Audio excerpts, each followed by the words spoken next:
Chapter 2033. I'm just rubbing. As a member of Duque's harem, how could they not know that Duque's next sentence was, I'm not going in? All of a sudden, all of Duque's women burst out laughing. I'm just rubbing, I'm not going in. This was the biggest lie exclusive to men in the world. He said he wasn't going in, but he still went in the end. Duque's description was simply terrible.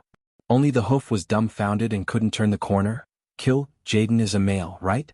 Could it be? Duque suddenly felt despair. Metaphor, this is just a metaphor. My sexual orientation is normal, okay. Back to business. Everyone understood that Dooku was going to launch a feint attack and not a feint. If they ignored the tomb of Sargeras for too long, Kill Jaden would jump out and reorganize the chaotic Burning Legion, bringing heavy pressure to the Allied army. It wasn't appropriate to go all out now because the pillars of creation were not complete. If they couldn't fight, they would fall into the egg trap. So Duque would put on an all-out attack to suppress the tomb of Sargeras' demon army. However, the real attack depended on Duque. More accurately, it depended on the progress of the Night Stronghold's attack. Once Ghoul Dan was killed, it would be time for the attack. After deciding on the general direction, how to carry it out was up to the various leaders. As the commander, Duque was the helmsman. The following details would naturally be handled by the leaders and the various staff officers, as well as the marshals and generals. Coming out of the throne room, Duque suddenly felt a little tired. It was mental. It would be a lie to say that he wasn't nervous to negotiate with a super-powerful being like Amon Sur in one go. Because he had already done the best he could, the fatigue was also the greatest. Duque returned to his official residence in Naxxramas. Unexpectedly, Aurelia was already waiting there. What's the matter? No, I just wanted to comfort you. Don't put too much pressure on yourself. The mature, steady, and infinitely gentle female elf gave her lover a very comfortable smile. Aurelia led Duque to the chaise longue in the bedroom and let Duque lie on her plump thighs. She skillfully cleaned Duque's ears. You know me the best. You can tell that I'm tired. Feeling the smoothness and elasticity of the elf's thigh on his face, Duque let out a moan of comfort. Don't forget, I'm your first woman. Aurelia deftly used a cotton swab to tickle Duque's ear. Is there a lot of pressure? Of course it is. I'm carrying the fate of the entire planet on my shoulders. You know, I can see a lot of things. But I'm always afraid, what if I'm wrong? Even if you have the strongest foresight in Azeroth, and the strongest combat ability. Don't forget, everyone doesn't exist alone in this world. Ha! You always think that the fate of the soldiers and people of the Alliance will change because of your decisions. But you and the millions of people of the Alliance, didn't you also come this far because of the decisions of your predecessors? Everyone has to be responsible for their own decisions. Since everyone recognizes your decision and elects you as the commander of the Alliance, then whether you succeed or fail, this is something that everyone has to face together. It's not your personal success, nor your personal failure. Aurelia continued to persuade him. But I'm still a little scared. The more you have, the more you're afraid of losing. Maybe that's how I feel. Duque smiled bitterly.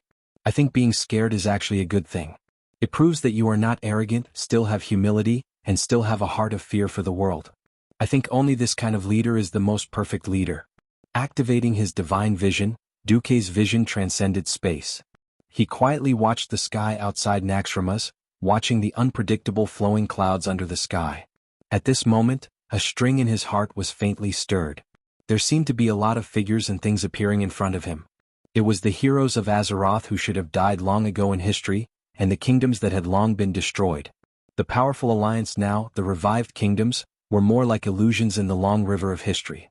Now, Duque seemed to see two histories with the same foundation, but completely different results, overlapping with each other.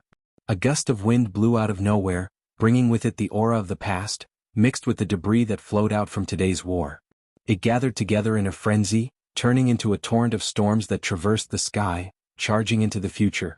Duque suddenly understood something.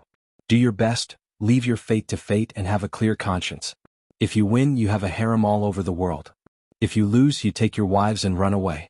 It was that simple. Duque was comfortable. Duque was comfortable, and Duque's sword was also active. Even though Aurelia was an old married couple, she couldn't help blushing. After thinking about it, she put the sword back into its scabbard. 3 days later, the Alliance launched the largest attack in history on the Tomb of Sargeras area. With the 3 major flying fortresses, Naxxramas, Dalajan, and Sky Fortress as the core, more than 10,000 flying ships, 100,000 tanks and armored vehicles of various types, 300,000 Titan creations, and 3 million Alliance soldiers, all pressed towards the tomb of Sargeras. Looking at the magnified optical image on the screen of the command post, Duque was filled with emotion. The tomb of Sargeras looked like an ancient building standing on a hill full of traces of seaweed. Next to the huge square brick road full of moss stood a semicircular arch decoration. It looked no different from other ancient ruins in Azeroth. Not many people knew that Sargeras's huge remains were buried under the ruins that covered a vast area. Long before the first year of the Dark Portal, when Aegwynn was still the guardian of Azeroth, Sargeras came to Azeroth again. Sargeras didn't appear in his original body, only part of his avatar. His target seemed to be Aegwynn, wanting to destroy her and open the way for the Burning Legion's invasion. The result was the opposite. He was defeated by Aegwynn, just like Archimonde on Mount Hyjal today, who died there. But unlike Archimonde, whose brain was mostly muscles, Sargeras was faking his defeat for his own plan. He could directly destroy all the planets in the universe, but he couldn't do anything to Azeroth. The active protective magic circle left by the Pantheon weakened him, and the stronger his own power, the more difficult it was to enter the world of Azeroth. Therefore, when fighting Aegwynn, his own power was very weak. After defeating Sargeras' avatar, Aegwynn was worried that if the huge body was left alone, it might cause more terrible consequences. But destroying it might release the nightmarish evil power within. Chapter 2034. Aegwynn finally summoned an island from the bottom of the sea. There was a long sunken night elf building on the island. She buried the body of Sargeras' incarnation in this building, and used the powerful power given to her by the Tirisful Council to seal the remaining power in Sargeras' body here forever. This building full of night elf civilization buried the ancient secrets of Quell, Dorii. Aegwynn understood the mysterious power of the night elves. She used magic to protect the island so that no race could enter, and then she sank the island to the bottom of the sea again. She hoped to use this method to prevent mortals who were obsessed with power from finding this body, and then let this power harm the world. Unfortunately, later, people kept coming to break Aegwynn's magic. The ones who came were more and more formidable. First, it was Ghoul Dan of this world who broke the magic circle, and then he was torn to pieces by the demons who lingered in the cemetery because of Sargeras' evil energy. Then it was Illidan, Ghoul Dan's skull, Eye of Sargeras, and so on. Then it was the time point of Return of the Legion, where Ghoul Dan appeared again in another time point, and now the main force of the Burning Legion. In the sky, countless rays of light traversed the entire sky. Those were hundreds of thousands of cannons of the Alliance. The rumbling sound of the cannons made the entire sky seem to be filled with thunderclouds, and there was lightning and thunder every moment. Large-caliber naval cannons and heavy railway guns were the main melody of the battlefield. From time to time, it was mixed with the crisp sound of medium and small-caliber cannons, often dealing with the Burning Legion's air force that risked their lives to attack. Once the cannonballs engraved with holy light runes hit the demons, they would hit a small area of rain mixed with broken limbs and dirty demon blood in the sky. Countless demons rushed over, and when they broke into the short-range air defense circle of the Alliance fleet with all their strength, they would hit the short-range air defense circle formed by the Pentashade dragons, Wagri, and other Titan creations. That was the most cruel, bloody battle. Often, a face-to-face encounter, and a fresh life would disappear from the world. The demons were endless, and if the falling dragons didn't die on the spot, they could still be saved. The dead Alliance warriors, in addition to becoming the Forgotten, had a new choice, and that was to become Odin's Wagri. The Allied army was attacking fiercely, and the Burning Legion was not to be outdone. Almost every hour there were 100,000 new demons joining the battle. That kind of cruel meat-grinder-like battle made every soldier who participated in this war tremble in fear. However, the Burning Legion and Titan had simultaneously increased the number of troops they sent in, causing the Alliance's losses to be within an acceptable range. Within Naxxramas, Aurelia, who was standing beside Duque, said softly, "The resistance of the army is very fierce. Of course, it would be too fake if we could easily kill our way into Sargeras' tomb. If you didn't know that Killed Jaden was inside, even I would have fallen for it." Sasha put down her role as a mother for the first time in a long time. She was also dressed in military attire and stood beside Duque. Duque shrugged. "The tomb of Sargeras is huge, but it can't accommodate 100,000 human soldiers. We can't completely destroy the tomb and forcefully excavate it. This means that we can only send in a small number of elite experts. This guy Egg is very calculative.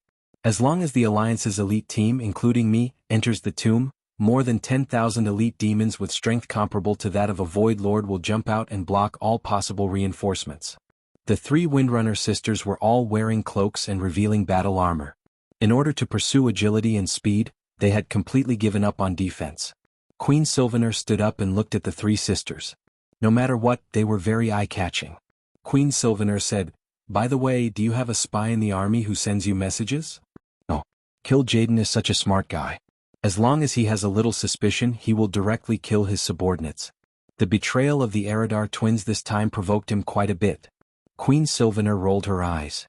"Then how do you know how many elites Kill Jaden has hidden?" "Please, back in the ancient war, I was the one who opened the portal to Azeroth for Sargeras.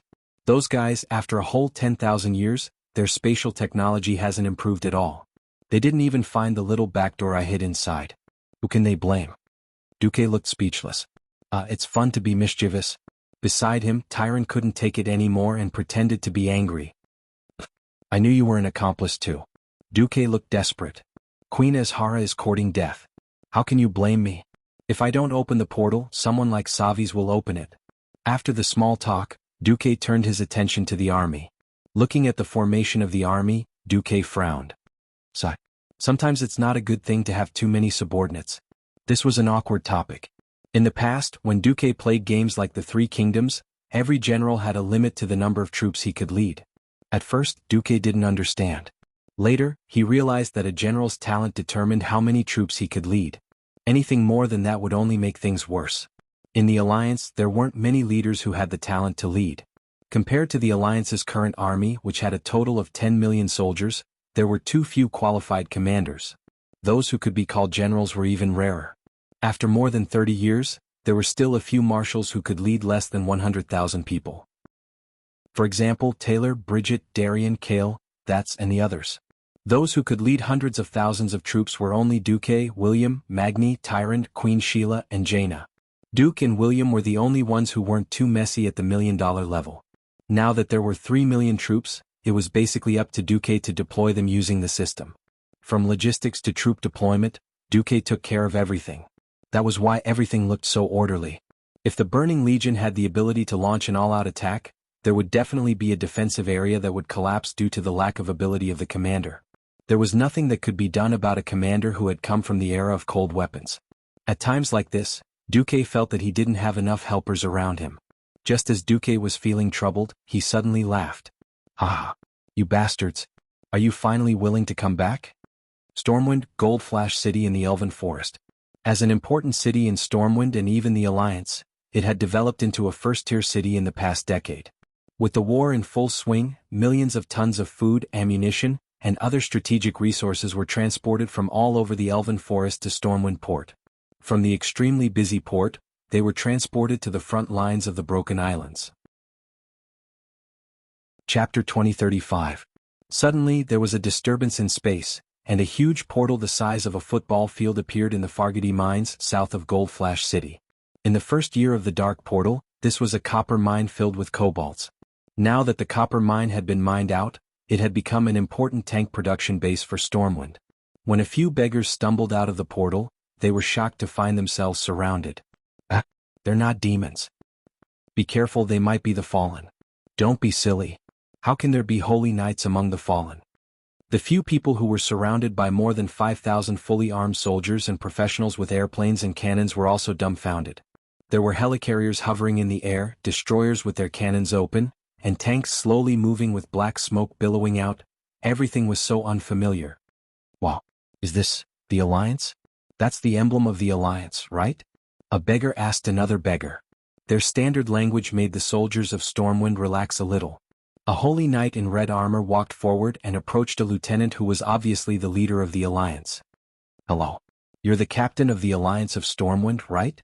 The captain noticed that there was a golden lion's head on the holy knight's shoulder plate, as well as a huge golden hexagram that took up almost half of the epaulet. Although it was old and a little broken, the insignia of the Alliance's military rank had not been changed in the past few decades.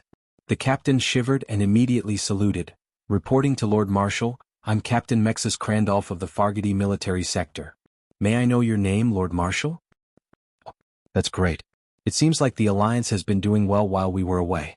Hello, Captain. I'm the former Marshal of the Alliance, Abendis. I'm not sure if you've heard of us.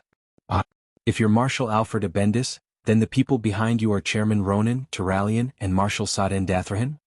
Crandolph shouted excitedly. You know us? Marshal Abendis was stunned. Of course. You're the heroes of the Alliance. His voice caused an uproar in the crowd. The soldiers reacted quickly. They stood at attention and shouted in unison, Heroes of the Alliance, you have worked hard. Those beggar-like guys suddenly felt their throats choking. He had wandered for so many years on that godforsaken planet that was like a land of exile and suffered so much. But now it seemed that it was all worth it. The four old fellows couldn't help but burst into tears. At this moment, the sky suddenly brightened. Another portal opened on the scene. Unlike before, this portal didn't startle the soldiers. When the portal opened, the first thing that appeared was the Alliance's lion head symbol. There weren't many existences who could casually open a teleportation gate. This was the privilege of Pharaoh, who was at least at the Radiant Moon realm. In the Alliance, the only person who had a lion's head with the symbol of the 7 stars accompanying the moon was the Alliance's commander, Duke Marcus. If it was really Abendis and the others who went missing, it wouldn't be strange for the commander of the Alliance to be alerted. The portal suddenly opened wide. A fiery red figure suddenly pounced out. Even though it had been almost 20 years, Alfred could still recognize the other party at a glance. His expression instantly changed from shock to boundless joy. Baby, poor old father. The smile on Alfred's face instantly froze because his precious daughter, Bridget Abendis, actually didn't see him at first. Instead, she rushed past him and with a flying leap, hugged Ronan who was beside him. Thank the heavens you really didn't die. Without any nonsense, Bridget, who was still dressed in military attire and had clearly just returned from the battlefield, kissed Ronan fiercely just like that. From the 24th year of the Door of Darkness when she was sucked into the void, to the 36th year of the Door of Darkness, Alfred had spent a whole 12 years thinking about his daughter. He had fantasized countless times. If his daughter was well, what would she say to him when they met again? Who knew that this would be the outcome? An old father's entire body was petrified. A gust of wind blew and suddenly the goddess-gazing stone was weathered. His entire body turned into something like cotton and dissipated with the wind. In the next instant, filled with rage, the old father decided he couldn't die yet. Alfred immediately came back to his senses and blasted out a son-in-law death punch, filled with rage. Ronan? A thunderous roar shook Ronan silly. In the next second, Ronan was struck by old Abendis' left hook with a dumbfounded look on his face. That face with a big scar on his nose, which wasn't too handsome in the first place, was instantly deformed by the heavy blow. First he was forcefully kissed, then he was attacked by a comrade who had gone through thick and thin with him for more than 10 years. Ronan had no idea what was going on. He was dumbfounded. There's nothing wrong with this. Bastard, I've been your brother for the past 12 years, and you actually flirted with my daughter? Alfred was furious. Then a small red fist rapidly enlarged in his field of vision. Woo! A certain old father was beaten up by the traitorous girl. Dad, how could you just beat up Ronan without saying anything? Bullshit. Didn't you also beat me up? He could think of it that way, but looking at his daughter whose heart had been completely stolen, Alfred was in despair. In the end, the two men covered their faces and groaned on the ground. The current Alliance Marshal, the leader of the Scarlet Cross Army, Bridget, who was known as the Bloody She-Tyrannosaurus, had her hands on her hips as she stood in the middle of the battlefield. This was the rhythm of the entire battlefield. At the side, countless soldiers were dumbfounded. The Alliance Marshal had beaten up the former Dalajan Kirin Tor, and now the Alliance Marshal had been beaten up by another Alliance Marshal. If it wasn't for the invasion of the Burning Legion, this kind of miraculous domestic violence incident would definitely make the headlines of the Azeroth Daily. On the side, Turalian and Saden Dathrahan were laughing heartily without any sense of shame. No one had expected to encounter such an interesting incident as soon as they came back. Cough cough. Duque arrived and scolded those brats with a stern face. What are you all standing there for? All soldiers return to your posts. You are forbidden to discuss this matter in public. Not in public? Then in private, hee. Thousands of people covered their mouths and held back their laughter as they ran away. Duque didn't care about the Abendis family's trivial matter. Instead he walked in front of the other two old paladins. Duque opened his arms. Old brothers, welcome back. Chapter 2036. Turayan and Saidan were stunned. It wasn't that they didn't recognize Duque. On the contrary, it was because they knew Duque that they found him unfamiliar. When they disappeared, Duque was already playing with immortality. What was unfamiliar was the natural elemental waves that overflowed from Duque's body. What?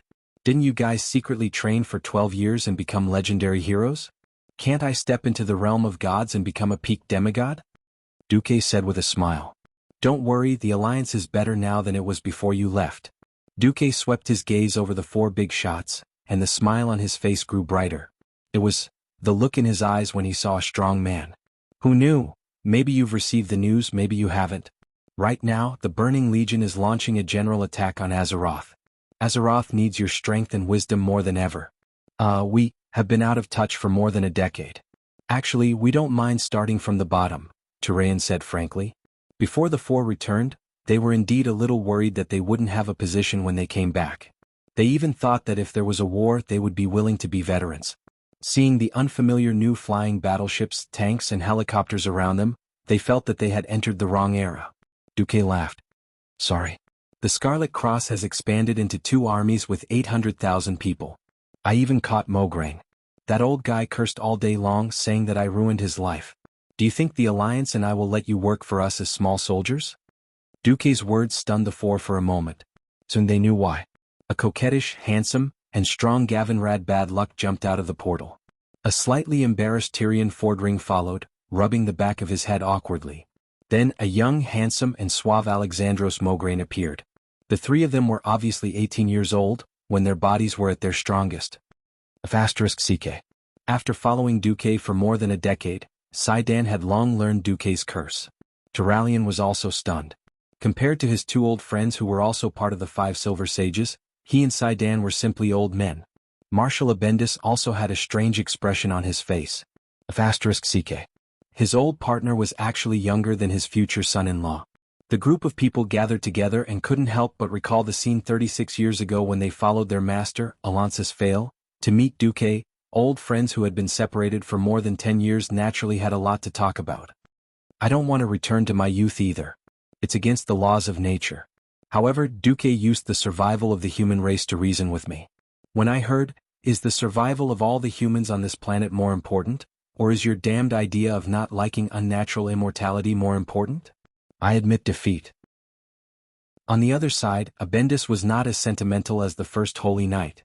Although he was being pulled away by old Mograine, he would occasionally look in the direction his daughter and Ronan had left. Bridget dragged the dumbfounded Ronan to the dormitory of a certain female officer. Lieutenant, I've temporarily requisitioned your room. Go stand guard. No one is allowed to approach this floor. I need to discuss something important with Breaking Dawn Mage Ronan. The female lieutenant nodded like a chick pecking at rice and ran off to disperse the crowd. Bridget was a marshal. She couldn't afford to offend her. Ronan still hadn't recovered from the shock. It was not easy for him to find a stellar solar wind near that damn desolate planet, which caused the surrounding space-time turbulence to pause for a while, and he seized the opportunity to bring the 3 brothers back. Only after returning did he realize that 12 years had passed. Then Bridget, whom he once had feelings for, had turned from an 18-year-old girl to a 30-year-old woman. She even looked like she wouldn't marry anyone but him. Although he had dreamt of Bridget's sincere smile every night for the past 10 years, this was too dreamy. Bridget, I thought you were already? I didn't marry anyone. After you disappeared, I didn't want anyone. I just waited for you. I firmly believe that you won't die, Bridget said firmly. But we weren't lovers before? Bridget didn't say anything. She pushed Ronan onto the female lieutenant's bed and gave her CPR. Her green eyes stared straight at Ronan. We are now. But Lord Abendis suddenly said to marry you. I feel like it's a bit fast. Fast? It's been 12 years. Something that made Ronan speechless happened. Bridget actually started breaking armor.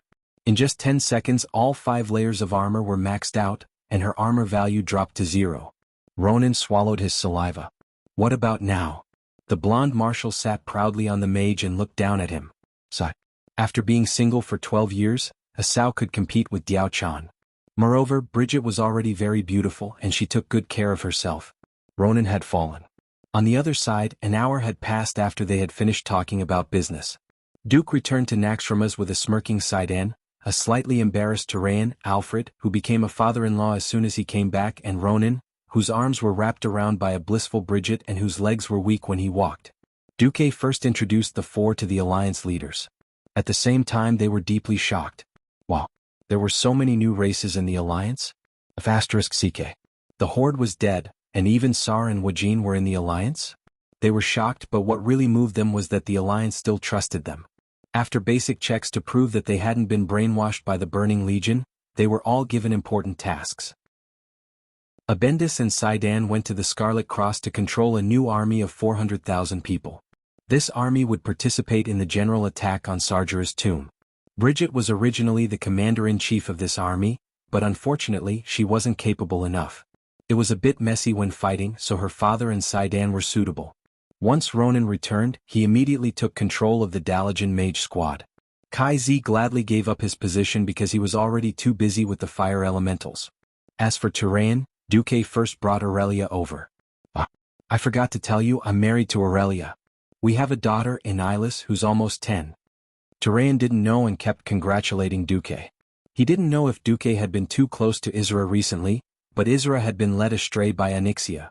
Recently he often looked for Duque and used popping candy to play Desert Storm. Duque's vision was a bit blurry.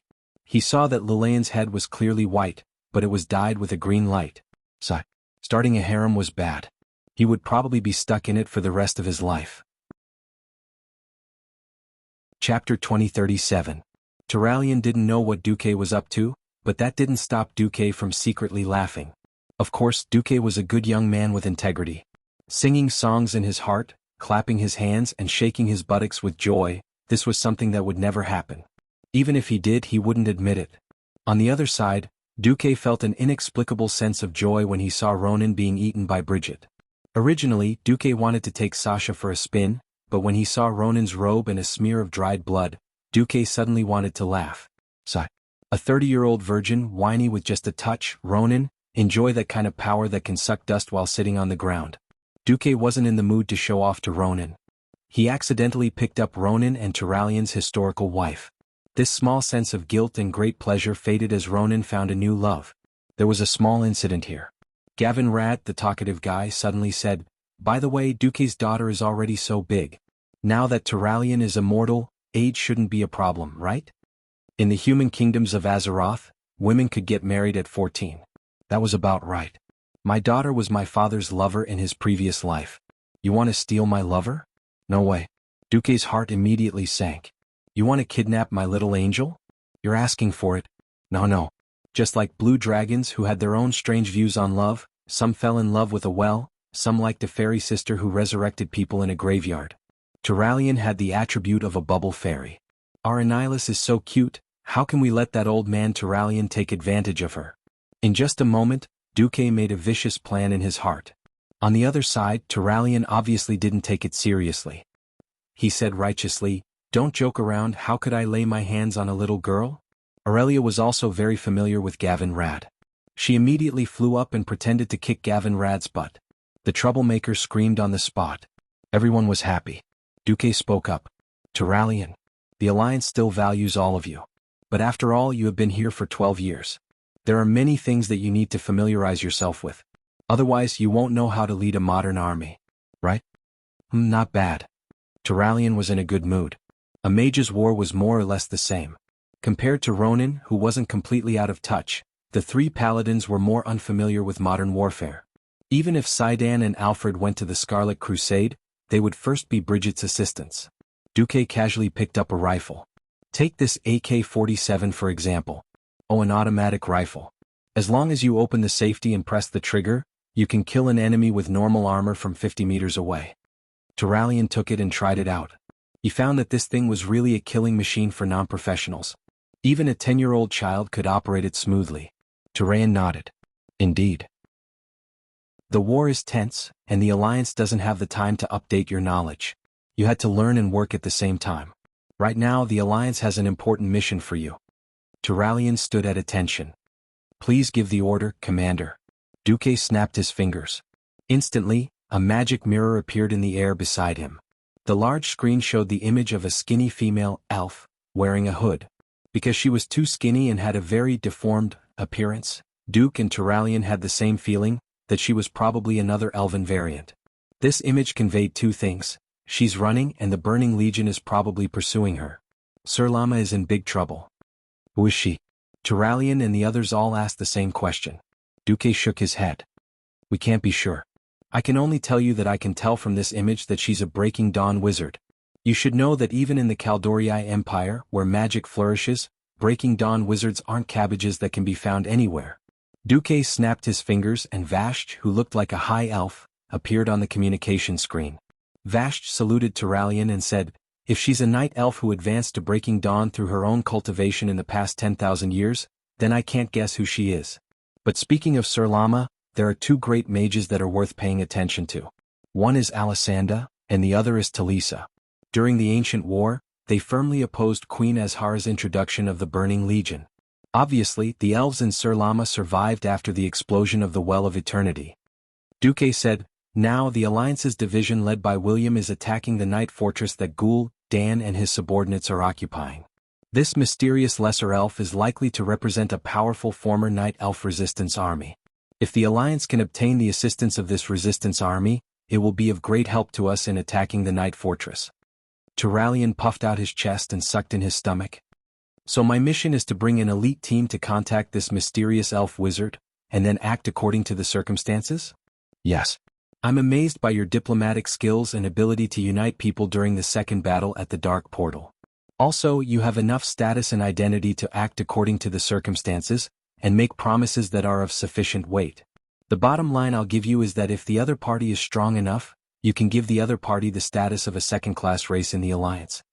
Duque thought for a moment and gave Turalyon a bag of magic crystals. Also, this is for you. Might come in handy. Understood.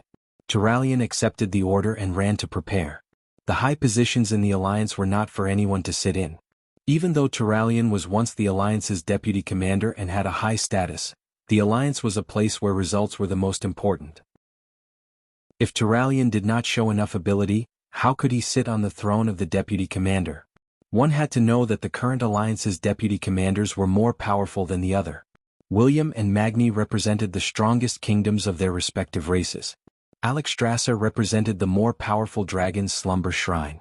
Jaina had the dual identities of the queen and Duque's wife. Apart from his resume, Turalyon's status was much lower than the other big shots. Duque did not remove Turalyon from his position as deputy commander, which was giving him face, but also giving Turalyon a chance to prove himself. When Duque occasionally wandered around Nosdormu's place, he saw that one of the future missions involved a derivative race of the Night Elves, the Children of the Night. According to the original historical development, the Children of the Night would join the Horde in the future. In this life the Horde no longer existed. If Turalyon could pull a strong race to join the Alliance, the soldiers under him would once again acknowledge Turalyon. Chapter 2038. Reality had proven Turayon's ability. While Duque was leading his army to attack Sargeraz's tomb, and William was attacking the Night Fortress, Turayon was the first to achieve something. He first formed a team with Lilith Windrunner and Valera from William's team. They arrived at Sir Lama and found their target, Talisa, by following the signal left by the female mage in the mysterious message. Together they found a stronghold. Frankly speaking, Talisa's appearance did not conform to human standards of beauty. Her skin was so blue that it was almost purple. She was tall and slender, and her facial features were sunken like a skull. Among humans, Talisa's appearance would definitely affect the appearance of the city. Turayon was a true gentleman. He did not look down on her, and instead gave this female elven mage enough respect. After a while she believed Turayon. I'm Talisa, the chief arcanist under Grand Mage Alisanda. The Grand Mage sent me to ask for help. Alisanda was once famous for fighting against the Burning Legion. She led us to abandon Queen Azhara, who had embarked on the path of darkness. Then she used the power of the Eye of Amonthul to create the Well of Night, protecting Sir Lama from the destruction of the Great Schism. But 10,000 years later the Legion came again and we were all forced to a dead end. Many people began to feel despair. In fact, she is considering forming an alliance with the demons, hoping to use the power of the Well of Night to save everyone once again. Her intentions are good. After all, even with the Well of Night, we have already lost half of our men. The atmosphere of pessimism is spreading. If not for the Alliance's quick arrival, I'm afraid Alessandra would have surrendered long ago. She is hesitating, but if the main force of the Alliance does not come soon, she will step on the path of no return. Turayan was overjoyed when he heard this. The Alliance's path to prosperity was to absorb races and forces that could fight against evil. If they could save this batch of children of the night, it would undoubtedly provide a great help to the Alliance. He immediately revealed his identity. I am the Alliance's deputy commander. I am here to find a way to save the High Elves. Don't worry, the Alliance's fleet is less than 200 kilometers away from here. They are fighting the Burning Legion. We will soon reach here. Talisa was also surprised and worried. Really? Then you have to hurry up. After all, Alessandra was already wavering. Furthermore, my followers and I had been away from the Well of Darkness for far too long. Without the power of the Well of Darkness, our demon addiction was starting to act up. Our bodies and minds would quickly wither, and we would eventually turn into brainless creatures known as withered mages. And the fallen night elves are the transitional stage of the withered mage. Turalian learned some more information through the conversation. The most important was that Alessandra was originally very confident. She led the Chateau Ray, the Children of the Night Resistance Army, to fight against the Burning Legion. Unfortunately, he was beaten up by Ghoul Dan's subordinates. Every time they captured a captive of the Child of Night, they would perform all sorts of torture and slaughter outside the protective barrier of the Dark Night Well, lighting up the sky lanterns and so on.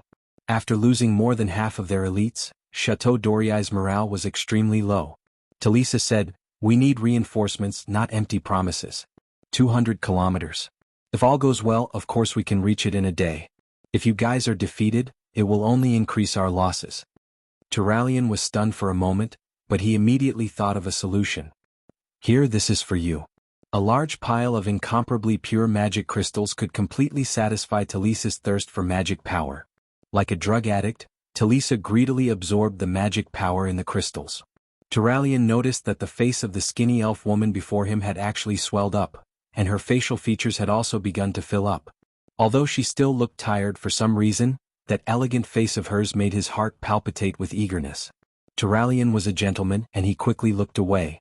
He opened the dozens of high-grade spatial bags that Duque had given him. A strange weapon appeared in front of Talisa and her subordinates. This is the Alliance's new AK-47 automatic pretentious rifle. Each magazine is equipped with 30 special bullets engraved with holy light runes. As long as it's within 60 yards, even a child can use it to kill demons below the elite level. Really? Like a qualified arms dealer, Turalian immediately took out the second weapon. This is the RPG punches your chest rocket launcher. It's loaded with highly concentrated solid holy water. As long as it hits, it can effectively kill a mid-tier elite demon within 100 yards. We brought 5,000 rifles, 600 rocket launchers, 300,000 rounds of bullets and 10,000 rockets. We'll provide all of them to you unconditionally. Talisa's eyes instantly lit up, filled with surprise and joy. She couldn't wait to take her people out for a spin and test it out. When she returned, she directly gave Turalian a hot kiss. Ugh, this old holy knight who hadn't touched a woman for 12 years suddenly felt moved. Next, Talisa actively contacted the Alliance to prepare for the general attack on Sir Lama. She also combined the research results of her good friend and began to rescue and contact the scattered children of the night who couldn't enter the protection range of the night well in time. She used the Alliance's new infantry training method to train the children of the night. At the same time, Talisa let Valilla infiltrate Sir Lama City as a spy. With the help of Lady Moon and Venzer, she disintegrated the surrender faction of Sir Lama's upper echelons from the inside, roped in the suffering citizens and assassinated some key figures. As time passed 15 days later, Duque received news that Varian had conquered the Night Fortress. It wasn't strange that Varian had beheaded Ghoul Dan. What was strange was that Turalian and two blue-skinned female children of the Night Archmages knelt on one knee in front of Duque. Turalian, what are you doing? I'm sorry, I'm guilty. I exceeded the authority given by the Throne Conference. How so? Duque raised his eyebrows. This kind of thing could be big or small. If Turalian agreed to give the Children of the Night the status of a first-class race, many of the leaders of the Throne Conference would probably be unhappy. It was I, Alessandra, who suggested it. We are high elves and we don't believe in empty promises. Only bloodline is the key to maintaining the alliance. That's why I proposed a marriage alliance with Sir Turalian. Alessandra, the leader of the Children of the Night, was supposed to be the final boss of the Night Fortress, second only to Ghoul, Dan, who knew that in this life, the Alliance's attack on the Shattered Isles was too timely, giving the Children of the Night hope. Coincidentally, just as she was about to give in, Turalyon represented the Alliance and sent her 3 gifts of warmth. As a result, the Children of the Night who had sided with the Burning Legion joined the Alliance, reducing the difficulty of conquering the Night Fortress by half. Chapter 2039. Wow! The Alliance leaders were in an uproar. Who was Turalyon? One of the 5 Silver Saints, the first Paladin. He was famous for being a good person. While he was not as passionate about the Holy Light as Uther, he was also famous for his noble character. It would have been fine if he hadn't come back, but now he was with a Grand Mage? What was going on? Wait, Turalyon. Don't tell me you got on the ship first and then paid for the ticket? Gavin Rad asked again. This was just some cheap paladin's teasing. Who knew that Turalyon's face would turn red, and he could not say a word. Sorry, I let the Holy Light down. I didn't pass the test. Turalyon lowered his head in shame. In fact, Miss Talisa too. Seduction? Yes. Even Duque was full of praise for the High Elves' methods of serving people. They all agreed after trying. However, even Duke did not expect Turalyon to be so ferocious. He was able to take care of Talisa and Alessandra, the 2 older sisters, in one go. This, as expected, Turalyon's maximum damage to female elves specialization could shine at any time. Duque was clearly hugging Sasha. Why did he feel like he only won a little and not a big one? Gavin Rad was unhappy. He thought of himself as handsome and elegant, but he did not expect that the first of the 5 Silver Saints to marry more than one wife according to the Alliance's new marriage law was Turalyon, who had thick eyebrows and big eyes. *CK. Aren't you afraid of having a bunch of purple children in the future? As expected, these words had a psychological impact. Turalyon's face immediately froze. Duque rolled his eyes at Gavin Rad.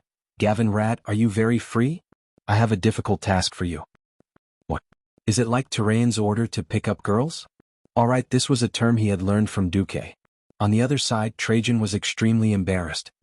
No. This is more important. Your new position is Orthotropic High-Temperature Condensed Material Stabilization and Migration Professional Engineer. Gavin Rad was dumbfounded.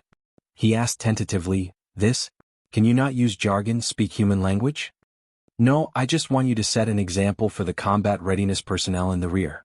Go to the construction site and carry bricks. Remember to summon the Holy Light in your body. Duque gave Gavin Rad a demigod's contempt. Gavin Rad was stunned and petrified. All the leaders burst into laughter. How could such a high-tech thing not be highlighted with golden holy light? JPG. After taking care of Ghoul, Dan, the biggest reward wasn't that they had pacified Sir Lama, but that most of the experts who had participated in the battle had obtained more than half a set of divine artifacts. William had a full set of divine equipment: Seer's Helmet of Charge, Predos Valisak's Masterpiece, Kazarak's Virginia's Rage, Manarotha's Blood Shackles.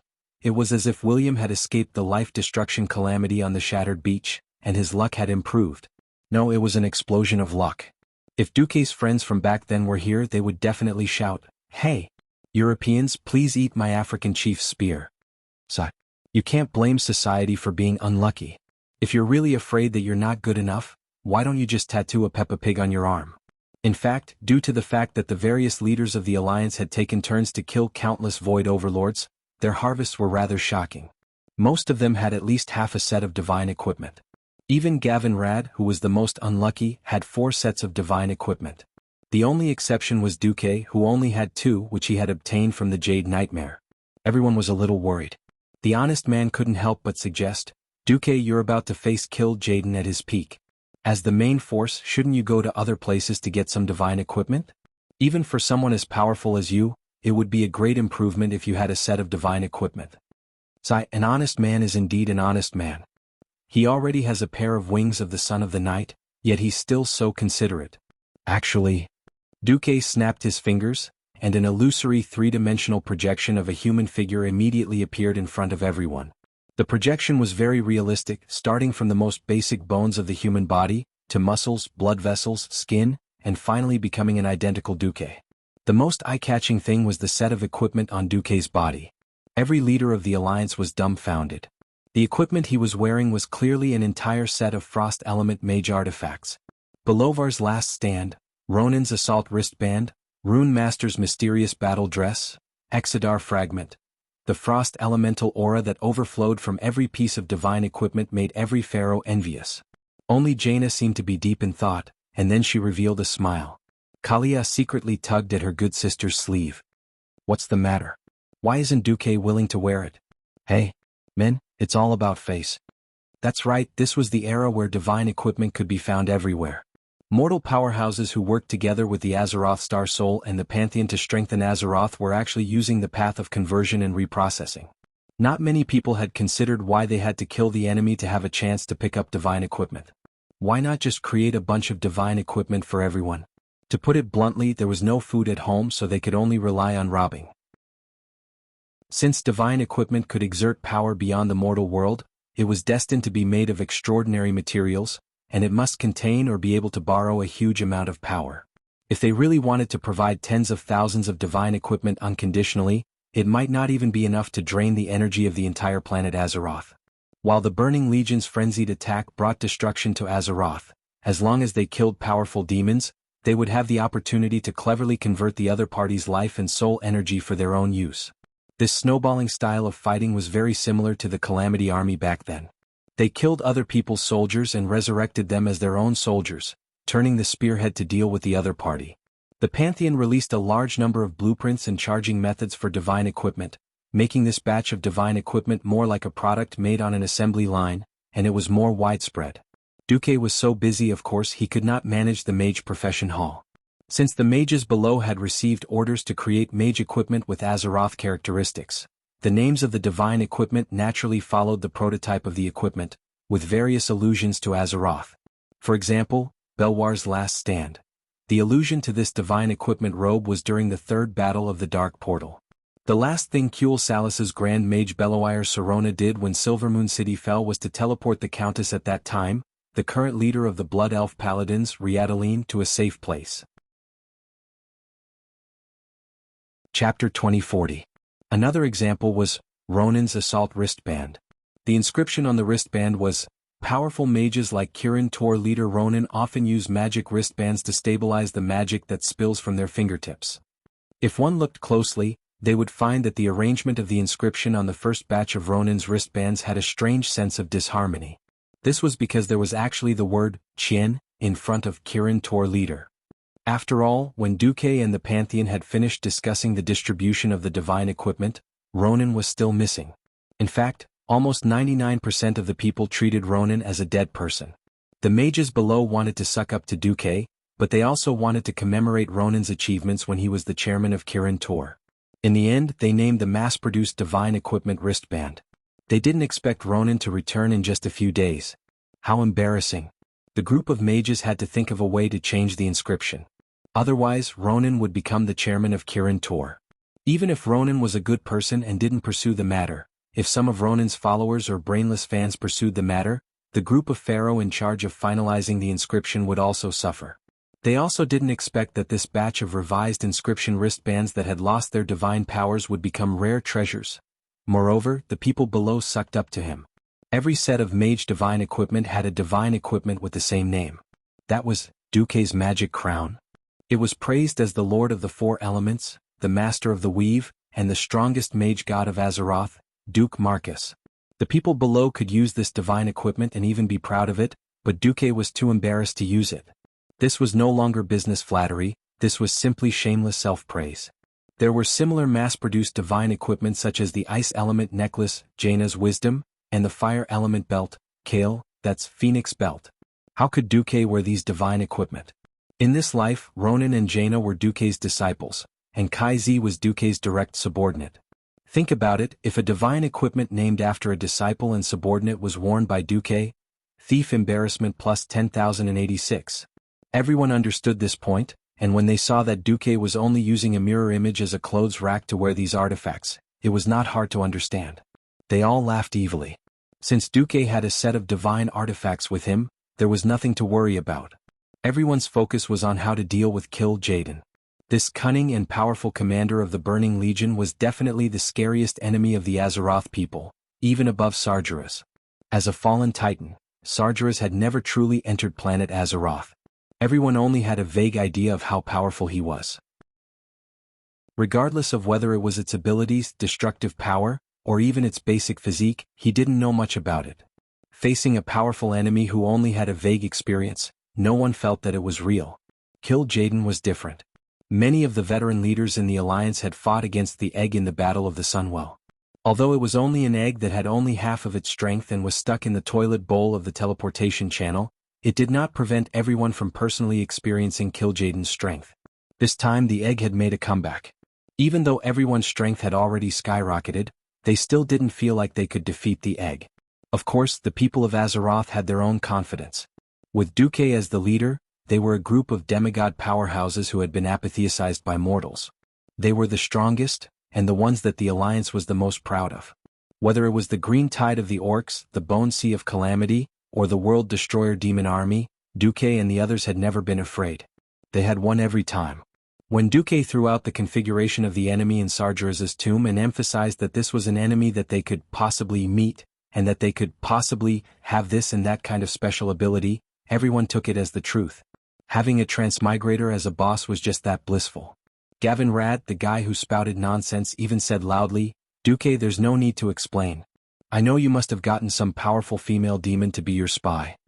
Duque was really a piece of sh*t, even if he wasn't sh*t, he was still sh*t. I clearly haven't even touched the Eridar Gemini, okay? Fine. There was no need to explain. Explaining was just a cover-up. Facing Duque's aggrieved gaze, the group of animals below burst into laughter. Duque gave William and Magni a look, and the two of them understood what he was trying to convey. In the next second, a small mental discussion space formed by Duque and the various deputy commanders of the Alliance silently took shape in the conference room. Now, Alexstrasza had joined the Alliance as the representative of the Guardians, and was a deputy commander. The other deputy commanders all felt that they were much more powerful to be able to be a deputy commander with the ancient dragon aspect. "Duque, what wicked idea do you have this time?" Magni's mental voice was as rough and bold as his words. "Don't come up with anything to scare us this time." William laughed. Although that was what he said when Duque revealed his plan. Magni, who seemed to be participating in the discussion in the room, staggered and almost fell to the ground. William, who was holding his cheek with one hand, almost knocked his head on the conference table. Turalian was dumbfounded. Alexstrasza almost slid under the chair. Only Queen Sylvanas was rather pleased. The five guys roared in the small discussion group in the Spirit Sea, F***CK. Duque pursed his lips. "This is for the sake of victory." The five fellows were speechless. "Are we really going to do this?" William smiled bitterly. "Yes. All right, you're the boss, you call the shots. Anyway, I have a stone brain, I can't think of such things." "William, what's the word that Duque often uses to describe sly people?" Magni asked. "Old sly bastard." William did not bat an eyelid and sold out his senior, Duque. "Yes, old sly bastard. We won't participate in the internal conflict between you and Kill Jaden. Anyway, we'll just do whatever you say." Magni was rather straightforward. August of the 36th year of the Dark Portal, 5 months after the Burning Legion launched an all-out attack, the Allied forces began a frenzied interception mode. Almost all the aerial forces were sent to the Void battlefield to intercept the Burning Legion starships. At the same time, Duque stepped up the destruction of the army's teleportation portals. This greatly weakened the army's replenishment of demonic soldiers. At the same time, the Allied forces gathered more than 5 million troops to attack the Tomb of Sargeras. After fighting in the day, they shot more than 10,000 flares per hour at night, illuminating the entire sky region as if it was daytime. Continue fighting. Every unit was on the list of attrition warfare. They simply disregarded casualties. As long as the exchange ratio was reasonable, they would fight until they lost 30% of their troops before being allowed to rest. After quickly replenishing new soldiers and armaments, they would be pulled back to the front line in less than 5 days. Chapter 2041. Duque seemed determined to pour all the weapons that the Alliance had stockpiled for 10 years into the Tomb of Sargeras within a week. It was very easy for anything to go from quantitative change to qualitative change. When the Alliance unreasonably used a large number of holy light weapons to bombard the target area, all defenses became mere decorations. The lack of a large magic formation was the biggest failure of the Burning Legion in the Tomb of Sargeras. At first, Kil'jaeden secretly ordered the Apocalypse Guards to fly into the sky to intercept the incoming shells. But the results of the battle soon proved that the demons were good at attacking and not good at defense. Asking this group of people who only knew how to kill and kill to form a defensive formation or something was too difficult for this group of rough men. Kil'jaeden felt like he had shot himself in the foot. Since 25,000 years ago, the Burning Legion had been helpless against the anti-Titan formation of Azeroth. The powerful space seal made it difficult for the demons to enter the planet from the outside. Unless they had the powerful energy of the planet as a fulcrum. But even with the support of the Well of Eternity in the Ancient War, the demons' military force did not exceed 100 million. The number of demons entering the planet never exceeded 10,000 per hour. Many battles proved that whether the Burning Legion could gain an advantage was closely related to whether they had a local energy source, and whether the local army could react in time. If they reacted in time and cut off the energy source of the portal, the demon army would be a problem. Kil'jaeden would never have thought that if it was at this point in history, 3 of the 5 dragon aspects would have fallen in Azeroth, leaving only Alexstrasza and the second blue dragon King Kalecgos. This caused the space formation of the Void battlefield to collapse, and the Burning Legion would be able to enter and exit at will. In this life, the Alliance's reaction was too fast. That premeditated ambush made the Burning Legion very uncomfortable. Moreover, the existence of the 2 satellite fortresses around the planet brought irreparable damage to the Burning Legion. Things like planet destroyers were gone once they exploded. Without the planet destroyers, the Burning Legion's military force was greatly reduced by the assault ships. This was why Kil'jaeden couldn't launch a counterattack under the Alliance's fierce attack. Bastard! Bastard! Bastard! At the bottom of Sargeras' tomb, the egg was cursing. Commander, what do we do now? An Abyssal Lord asked. The egg waved its crimson claw. There's no other way. The key now was to lure Duke Marcus into Sargeras' tomb. As long as he, the strongest demigod proficient in spatial magic, falls into our trap, then the situation will open up. That's right. He didn't even need to kill Duke on the spot. Just the energy shielding effect of Sargeras' corpse alone could prevent Duke from controlling the entire Alliance. Kil'jaeden believed that once the Alliance lost Duke, all military coordination would drop by more than a level. After all, not many of these native beings were proficient in space warfare. With the Dragon Sleep God Temple's method, the Burning Legion would definitely be able to play around with those big lizards in the Void battlefield.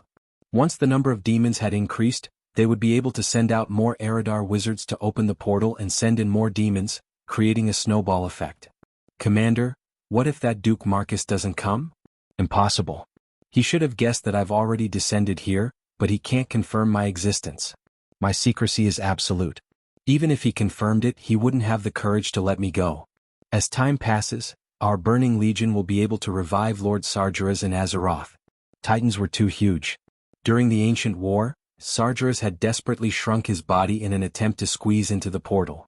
But no matter how much he shrunk himself, the mass of a Titan and the energy contained within his body couldn't be easily changed. Thus, Sargeras' plot was to cut himself into pieces and transport them over bit by bit. Finally, he would be reassembled in Azeroth, which meant resurrection. Finally, he achieved the mission of dealing with Azeroth. That was how he had used a clone to come to Azeroth and kill Aegwynn. Then he hid his soul in Aegwynn's stomach, and finally used Aegwynn's son to smash Medivh to cause trouble. Now this plot had reached the final step, resurrection. It wasn't that easy to resurrect a fallen Titan. Not only did it require powerful energy, but it also required a large amount of blood sacrifice, as well as the soul and flesh of a child of destiny. Originally, Sargeras' target was the child of destiny who carried the fate of light and shadow, Illidan. After gouging out Illidan's eyes, Sargeras had left enough foreshadowing. This was a very mysterious plan of moving in the dark. But when the Legion arrived again, Kil'jaeden, who had secretly descended to Azeroth, discovered a serious problem. Something was wrong. The first thing was that Illidan wasn't dead. Originally, if Illidan had died, Gul'dan would have stolen Illidan's body.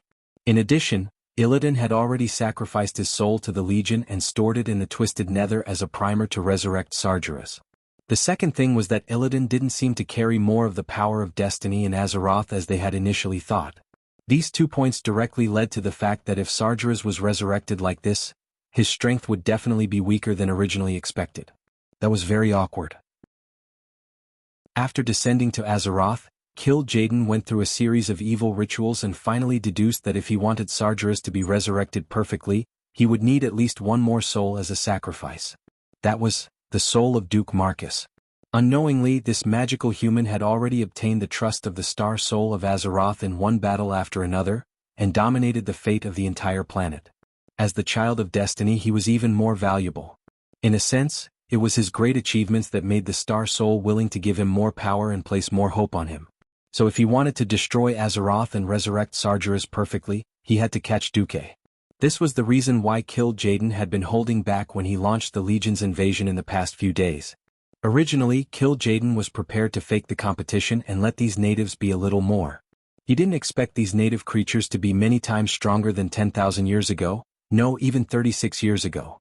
Without his permission, these mortal creatures used their own methods to destroy the Burning Legion's army with incomparably violent momentum. Chapter 2042. Fire. Fire. Fire. Don't be afraid of running out of ammunition and cannons. Our commander has already filled every warehouse with those things. Bulang yelled. The Holy Light rune cannons were quite effective against demons. However, they were a little troublesome when used in the military. The lifespan of the cannons would decrease with the accumulation of large amounts of Holy Light elements. After firing 200 rounds, a tank's cannon would become useless. Otherwise, if the Holy Light elements were too dense, the cannons would experience metal fatigue and shatter. In order to maintain the balance between light and shadow and fire a certain number of times, they even had to find shadow potions made by warlocks to be used as lubricant to irrigate the cannons.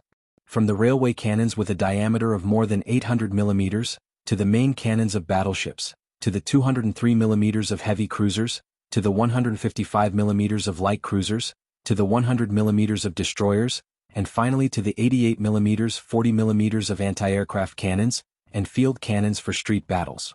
The cannons of the Alliance formed a perfect gradient from high to low.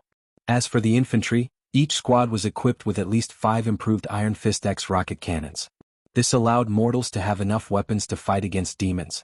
Such a top-down reform of black technology was far better than relying on millions of ordinary people to put on a pile of divine artifacts and fight with their bodies of flesh and blood. Although the method of mass-producing artifacts allowed mortals to obtain the power to contend against armies, it was also a great blow to the vitality of the planet. After this earth-shattering war, the entire planet would degenerate. The concentration of elements would greatly decrease, and magic would no longer be powerful. This would be the so-called end of days.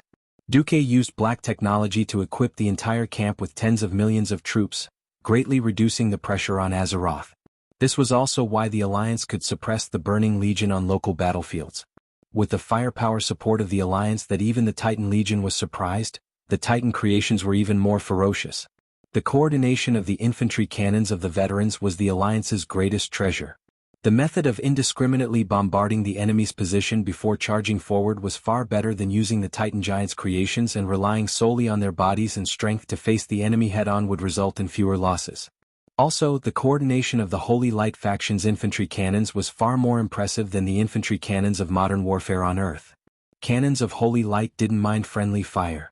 Most of the gunpowder inside the Holy Light rune cannonball had been replaced with liquid or solid Holy Light matter. Apart from the shrapnel when the cannonball exploded, the Holy Light matter was harmless to Titan creations. This could easily achieve the feat of firing at me.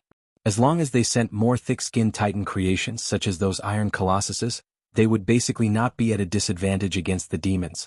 While the devil was dismantling the Colossus into parts, the devil was also half dead from the bombardment. With Duque's accumulated good karma, the Titan powerhouses that he had saved so many times had become the biggest factor in their victory. Attack! Mimiran's electronic eyes flickered as he shouted from the safety of Naxxrama's command post. Countless iron dwarves, spider robots and heavy tanks took the lead and charged at the demon guard groups of the Burning Legion, which had already been bombarded into a mess. Basically, after the mechanical army fought one wave, and by the time the Alliance's professional corps and Odin's Waggly's second wave went up, the battle in the area had already ended. On the 10th day of the mad attack on Sargeras' tomb, when multiple reconnaissance teams reported that there was no organized demon army surging out, the entire Alliance command post burst into thunderous cheers. Ha! Go to hell, demons. Go back to your twisting nether.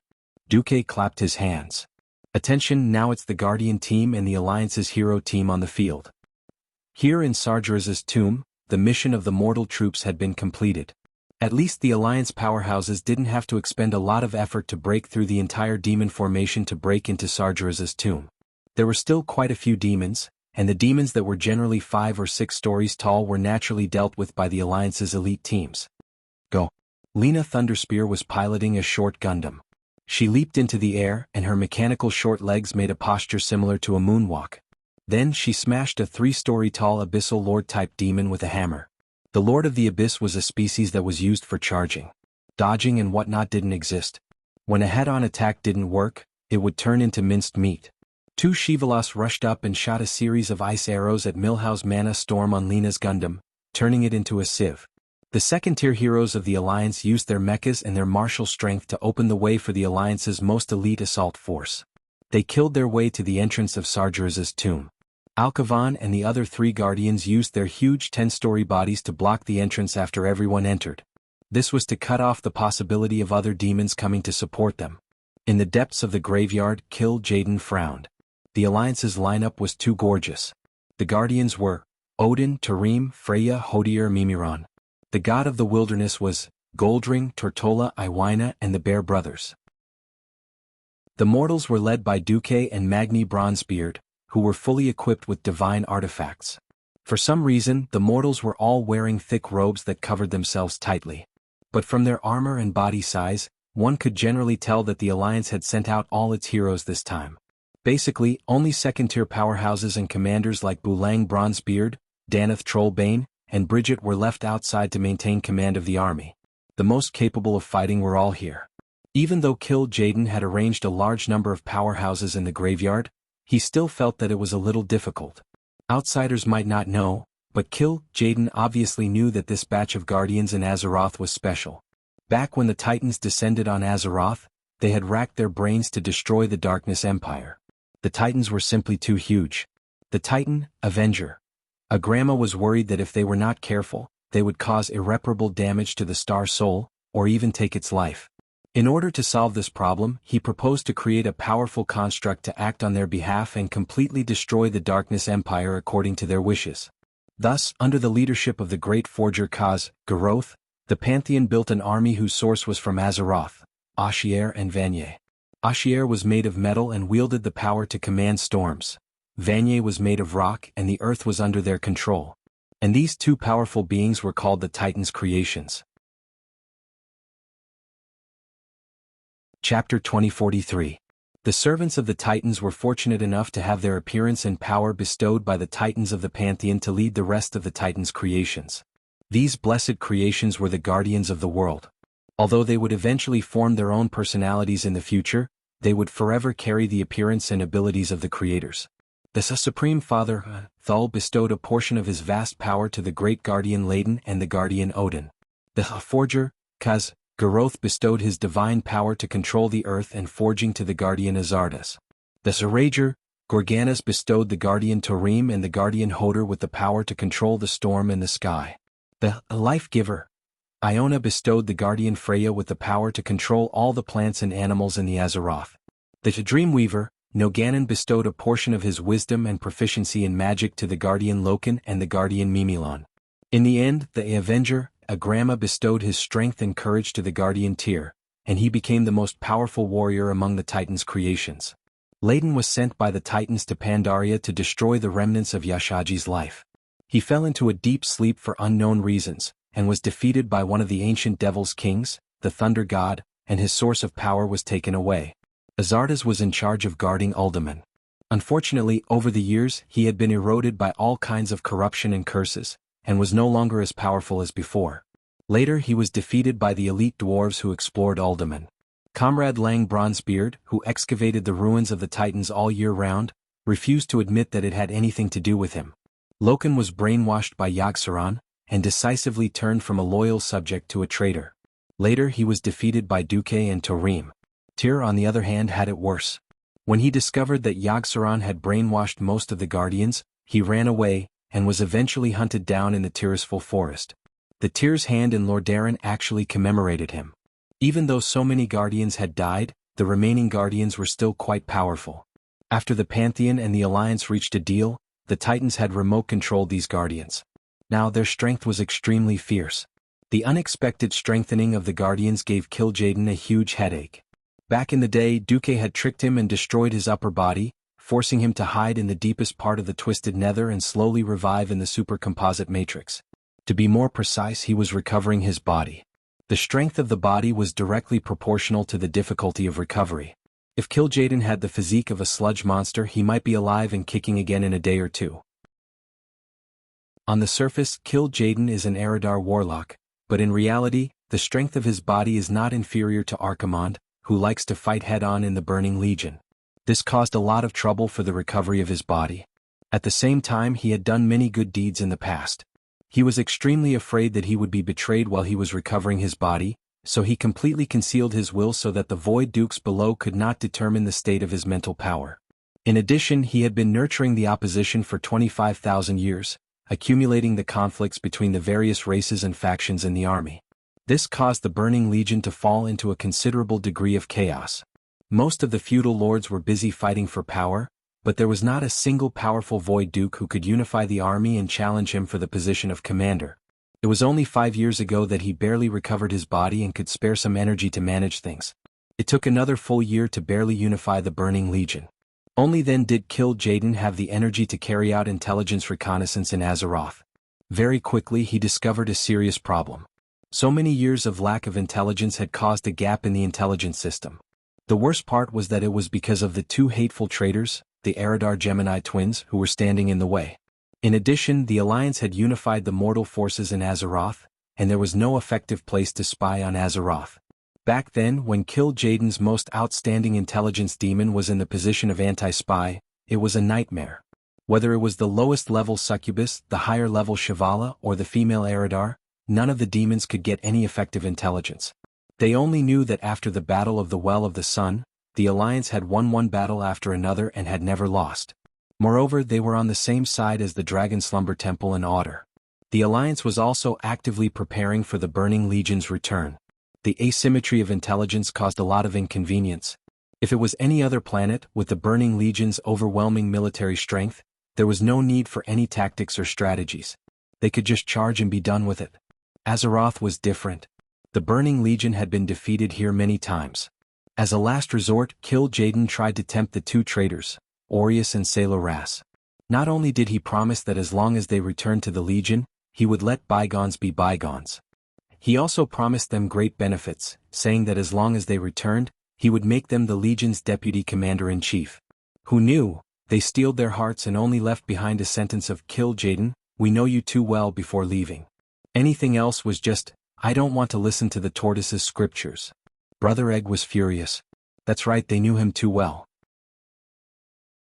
Even if he let them go for the sake of victory with his personality, he would definitely settle the score after the fall.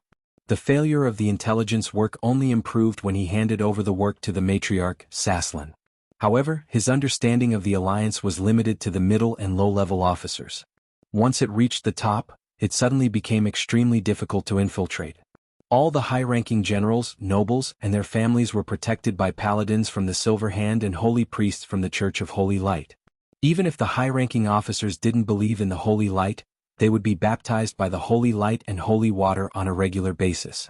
In order to hoard arms and food, the Alliance implemented a national rationing system, which made the value of private property temporarily fall to a negligible level. Without privatization, there was not too much greed. And the desire for survival could continue to maintain the Alliance's enthusiasm for production and work from top to bottom. Races were about to go extinct and the planet was about to be destroyed, so don't talk about the 8-hour workday and human rights. Although Kil'jaeden also knew that the best countermeasure to deal with such a tense approach was to ignore it and attack from the back, his boss Sargeras refused. It was precisely the asymmetry of intelligence that caused problems in Kil'jaeden's formation. Because there were too many strong people on the Alliance's side, Kil'jaeden had to change the original method of each leader guarding the checkpoint to a swarm. Chapter 2044. On the second floor of Sargeras' tomb, Kil'jaeden chose the largest underground square and let several leaders swarm over. Gross, a once incomparably powerful lord of the Abyss. As punishment for his past failures, Gross's entire body was covered in burns. The current Gross was like the hellfire of the army, his entire body seemed to be made of burning green stones. Apart from the four-legged dragon-shaped lower body and the fat upper limbs unique to the Lord of the Abyss, it was basically impossible to tell that he once had a noble identity. Every movement of the beast caused his flesh to crack and crackle, and at the same time, it was accompanied by endless pain. As a powerful combat creature, he was appointed by Kill Jaden as the first boss of Sargeras's tomb. He was happy to inflict this pain on all those who challenged him. Whether it was as the Lord of the Abyss or the current molten monster, he was always at the front. "Ah! For the army!" he roared and rushed towards the wall of flesh and blood formed by the huge guardians. Just as he was about to rush in front of the Alliance powerhouses, this molten monster fiercely smashed the ground with its two thick front legs. The earth was surging, and green lava that could be seen with the naked eye passed under the solid floor, arching up an entire row of floor tiles with a crackling sound. When the molten was about to rise into 3 black lava pillars that would take 10 people to wrap their arms around, the Ice Guardian Hodier shouted, "I'll do it." The huge frost axe fiercely struck the ground, and a wave of frost elements that were even more powerful than Gross was injected into the ground. At the same angle it met the lava flow head-on. The lava flow, which had yet to fully unleash its violent destructive power, directly cooled down. Even the lava pillars were instantly brittle and shattered on the spot. Not only that, but the huge wave of frost that was pressed back even rushed out of the ground and completely froze one of Gross's legs. "Demon, let me, Hodier, have some fun with you." The 10-story tall guardian stood in front of the 5-story tall Gross. It's a little like the big bullying the small. On the other side, the Fiend Tribunal group launched a surprise attack. They were aiming at Freya, who was standing a little outside. Kill Jaden had long expected that the mortal army would invade the tomb of Sargeras, so he summoned his best hunters, Audiobook and Belloc, to surround the invaders and prevent them from using the Pillar of Creation to go deeper into the underground city. Unfortunately, if they were used against mortal experts, they would be quite powerful. But his opponent was Freya, so it was not enough. The moment Hodor counterattacked Groth, the demon duo's giant scythe sliced through the Nature Guardian's neck, and a gust of demonic wind blasted Freya's body. It seemed that Freya was in a miserable state. If she was a mortal expert, she might have been defeated by this combined attack. At the same time, Freya nonchalantly stabbed the defenseless Audiobook in the chest with a karate chop. Under the shocked gazes of all the demons, a vast expanse of green. The green light representing nature exploded on the demon lord's chest, and a large amount of smelly flesh and blood slowly fell from the air. They were too anxious. If they first got rid of the bunch of ancient trees, thorny flowers and human-shaped plants behind Freya, Freya's health recovery ability would be greatly reduced. Directly attack? Sorry, Freya was invincible in this state. The third and fourth bosses of the Tomb of Sargeras were the Naga thug Hayatan and the Moon Sisters respectively. As a Naga, nothing could stop the charm of Vashj, who was already a demigod. Vashj had long become a martial artist and she was a mess. Except for the former High Elf Queen Azhara who was in hiding, no Naga expert could stand in front of Vashj and speak. So Hayatan had already surrendered long ago, and was now in the coalition army. As for the Moon Sisters, the first thing to explain was that the Tomb of Sargeras was originally the Moon Goddess Temple. As they went deeper into the tomb, the scene everywhere showed its elven style. The quaint walls were covered in cobwebs, and the color was completely different from the black and green of the entrance hall. However, over the long years, the dark power that Egwene had sealed under the tomb had gradually affected this place. Before Sargeras's incarnation was buried under the Moon Goddess Temple, the Moon Sisters had long become the temple's guards. Even after death they were still loyal to their duty. But in these thousands of years, something had distorted their ability to distinguish between friend and foe. Madness slowly engulfed them.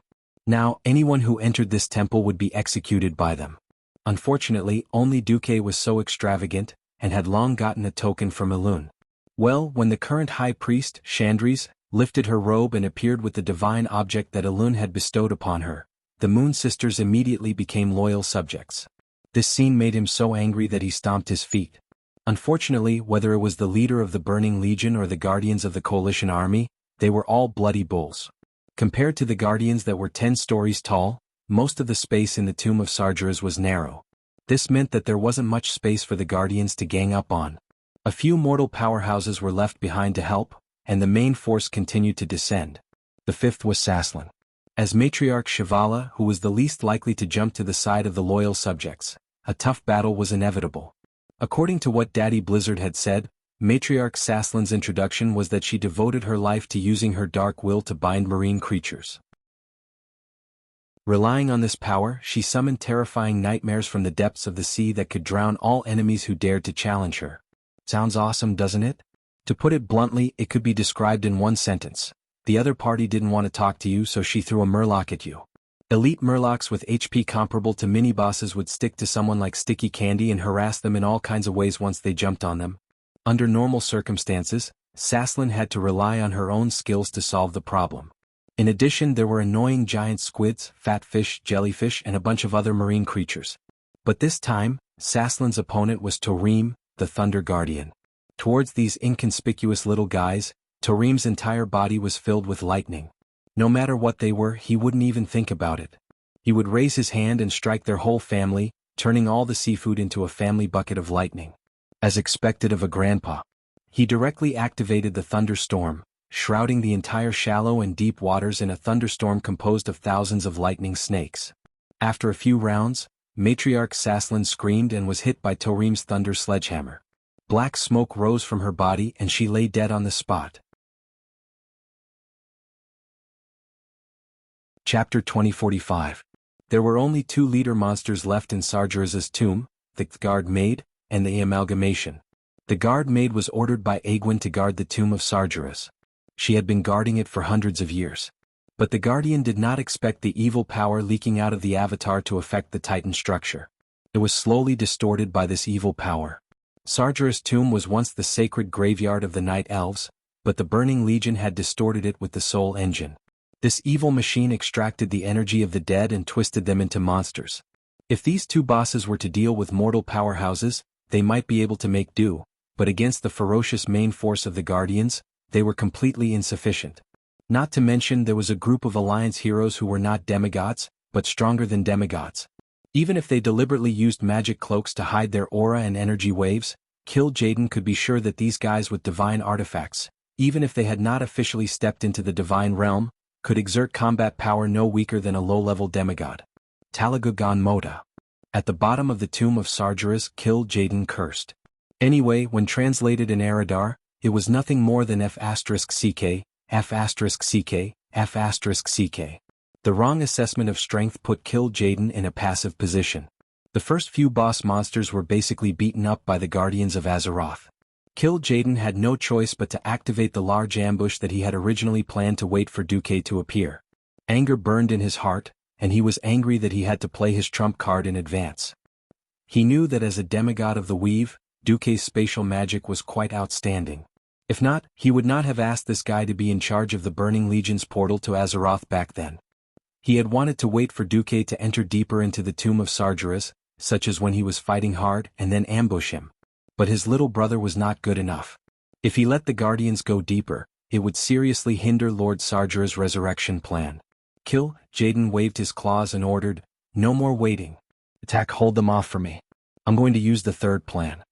For Kill Jaden, who was used to tricking people, it was a shame to have to use the third plan. Back then he had swindled Nazul to the point where his entire clan was almost wiped out. Even his body had been smashed to pieces, and he still had to continue working for the army for free. But now both plans had failed. The first was to trick Duque, which was the most ideal. The second was to take out Illidan from the main Azeroth timeline and use his body, which had been injected with Sargeras' energy and backup, as a resurrection material. Unfortunately, neither of them would work. The third option was a little weak. Kill Jaden raised his hand and a space-time door from another timeline opened. The 2 powerful Void Lords personally carried out another corpse of Illidan. Damn it. This was not the main timeline. This guy was too weak. If the Great Lord Sargeras wanted to use this to resurrect, he would have to expend a lot of energy. Kill Jaden cursed. The flames that lingered around his huge body made the experts in the army feel that the heat was unbearable, and there was a terrifying sense of suffocation. None of the Void Lords dared to approach him. Not to mention ordinary low-level demons. If they came into contact with that little spark, it would quickly spread to their entire body, burning them alive along with their soul. Let's begin. No one dared to provoke Kill Jaden. A group of Eridar warlocks quickly began the ceremony. At the same time, in the tomb of Sargeras, the Allied forces were still advancing steadily. As the Guardians killed the demons or distorted beings who worked for the Burning Legion, a large number of Vagli and Titan creations poured in. With their burly bodies, they filled the entire upper half of the tomb of Sargeras. There was a sentry every 3 steps. Not only that, there were also 2 Naru members directly entered here under the cover of the Drenii and Titan creations. Under the guidance of the priests of the Elun Sisterhood, they cooperated with the power of Elun and used holy light to purify the evil energy in the tomb. At the forefront of the tomb, the demigod duo of the Karaj twin emperors and a group of newly promoted bug leaders were opening the way. Most of the demons along the way were destroyed by the bugs. After the sizable elite bugs fought off the demon troops, there were follow-up bug workers to clean up the corpses. By the time the main force arrived, there would be only dirty demon blood left on the road, and there wouldn't be many broken limbs left. Basically, the corpses would be stuffed into various branches or small caves. Come on. It's none of our business. It's as easy as going on an outing. Gavin Rad carried the new wind sword made from the remnant soul of orc trash and swaggered along the flank of the team. Carelessness will cost you your life, Thean said in a deep voice. The enemy can attack from any angle, such as the ceiling or the floor. Wiping out this place will be an arduous battle. We'll be tense from start to finish and we'll quickly tire out, sighed Andathrahan teased. Don't you and Turalian have our full attention now? That's enough. Turayan was a little annoyed. It had been decades. How could the old brothers of the 4 silver sages not know the roots of their own people? Looking around, this lineup was simply magnificent to the point of explosion. On the left was the demigod bear monster Yusak and the user brothers. On the right was the wolf god Goldring and the thunder guardian Torim, who had already dealt with his opponent. On the rear was the tortoise god Tortola, and in the sky was the raven god Avienna. In the middle, apart from the Alliance heroes, there was also the guardian chief Odin. His huge body was like a small mountain. Of course, there would be no chance for him to attack. Occasionally, a demon would break through the vanguard of the swarm, but it would be easily taken care of by the circular formation of over 1,000 Vagli. These pitiful souls that had been transformed by souls were undoubtedly powerful in battle. It was just that looking at their holy wings that emitted white light felt a little ironic. Suddenly, the magic transmission of the troops at the front was severely disrupted. Enemy, attack. Veclor's voice sounded very anxious. Enemy attack? Everyone here is an enemy. Odin was indifferent. Odin was arrogant and he had the right to be arrogant. The other Alliance heroes would not take this message so lightly. Ever since the demon emperor Veclor had pledged his allegiance to Duke, he had been cautious and conscientious. Even if he was killed once, he and his brother were still very reliable after being resurrected. As an old subsidiary race of the Alliance leaders were very clear about the battle prowess of the Karaji insect people. Something that could make Veclor jump had to be quite troublesome, or an enemy that was beyond the Twin Emperor's ability to deal with. Level 1 combat readiness. William had just shouted when 7 or 8 huge black shadows had already whizzed over, almost in a row. They charged out of the darkness and broke through Vagli's line of defense in an instant. Chapter 2046. Kazakh. Someone in the Alliance immediately recognized the huge demon that was charging at the front. It's him. It's not him either. His soul is very mottled and it's almost not his original body. He's probably become another existence after some kind of enhancement, Thrall shouted. The former chief of the tribe and now a shaman master belonging to the Alliance, Thrall's attainments in the field of souls could be said to be at the peak. His words were authoritative in this regard. Everyone immediately understood. Kazakh was already an old enemy of the Azeroth people. According to the original history, he would appear at the time of the King of Draenor, as Overlord Kazakh. In this life, from the inexplicable appearance of Karazhanli to the Battle of Mount Hyjal, Kazakh had appeared twice in total. Of course, Duke would not forget Kazakh. After all, without the entire time of the King of Draenor, the enemy that appeared inside was likely to be delayed until now. Duke guessed correctly. Everyone immediately matched this guy with the information that they had received in advance. According to the plan, attack. Magni Bronzebeard's body suddenly swelled up like a gust of wind, and in 3 seconds he turned from a tiny crystal man into a Terminator-level giant that was 10 stories tall. He waved the Balrog hammer, which also grew in size, fearlessly facing off against the boss of the Apocalypse Guards. It wasn't just him. A tall and thin figure in the crowd suddenly tore off his robe, revealing a handsome face and a head of brilliant blonde hair. Kale, that's Eversong, the former elf prince, now fought as the demigod of the fire element of the Azeroth. Suddenly his body burst into flames and he and his phoenix, Ao, merged into one. The image of the flaming phoenix behind him opened up with a whoosh and let out a clear cry. He and Magni combined the power of two demigods and launched a frenzied attack against Overlord Kazak. However, their combination would soon be forced to separate. More Burning Legion Void Dukes arrived. King Galaxus, Prince Malkezar, Eternal Secressa, Tyrant Vihari, and Queen Kalitris of the Eridar race. The Dreadlords faction consisted of Kasranatar, Sesovar the Corruptor, Modophalos and Male Ficus. Shivara, Mother Harith, Mavorans. The representatives of the Dread Guardians were Aomer the Scarless and Ambassador Helmer. The Darksider Lord, General Sarkar Batug.